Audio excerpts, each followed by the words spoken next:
vous êtes en couple, ce que votre conjoint peut faire avec vos finances. Lorsque vous êtes en couple, la gestion des finances devient un aspect central de la relation.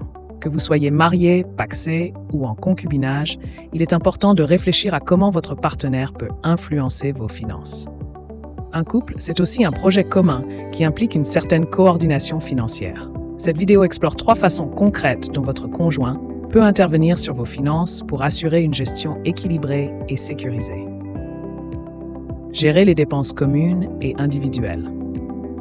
La première étape pour bien gérer les finances en couple est de discuter ouvertement des dépenses communes et personnelles. La mise en place d'un compte joint peut être une option intéressante pour gérer les frais partagés, comme le loyer, les factures et les courses. Toutefois, il est souvent recommandé de conserver des comptes personnels en parallèle. Ainsi, chacun peut préserver une certaine indépendance financière tout en participant aux frais du ménage. Cette séparation permet aussi d'éviter les conflits potentiels liés à des dépenses individuelles imprévues. Pour bien suivre l'évolution des dépenses, il est judicieux de mettre en place un budget commun et de se rencontrer régulièrement pour faire un bilan.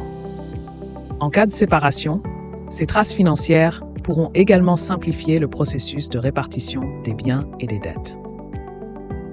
Anticiper les dettes et les engagements financiers. Les dettes constituent un sujet sensible dans la gestion des finances en couple.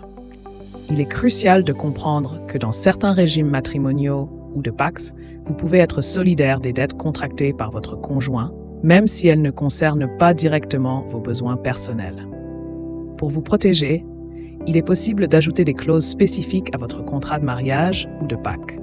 Celles-ci permettent de limiter les risques et d'éviter que des dettes imprévues ne viennent impacter vos finances personnelles. De plus, il est important de toujours discuter et planifier à deux avant de s'engager dans des projets financiers majeurs, qu'il s'agisse d'un crédit immobilier ou d'un prêt à la consommation.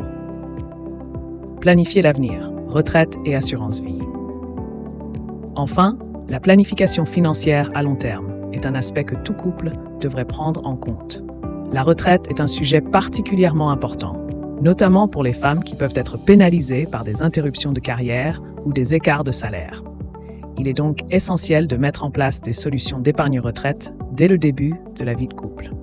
Votre conjoint peut vous aider à choisir les options les plus adaptées à votre situation, comme le plan d'épargne retraite, PER, ou le plan d'épargne pour la retraite collectif, PERCO, souvent proposé dans certaines entreprises. De plus, souscrire à une assurance vie peut être une autre stratégie pour sécuriser l'avenir. Ce type de produit offre à votre partenaire une garantie financière en cas de décès et facilite la transmission de biens communs. Il est également un excellent moyen de constituer une épargne tout en bénéficiant d'avantages fiscaux. Qui plus est, l'assurance vie peut être souscrite à deux.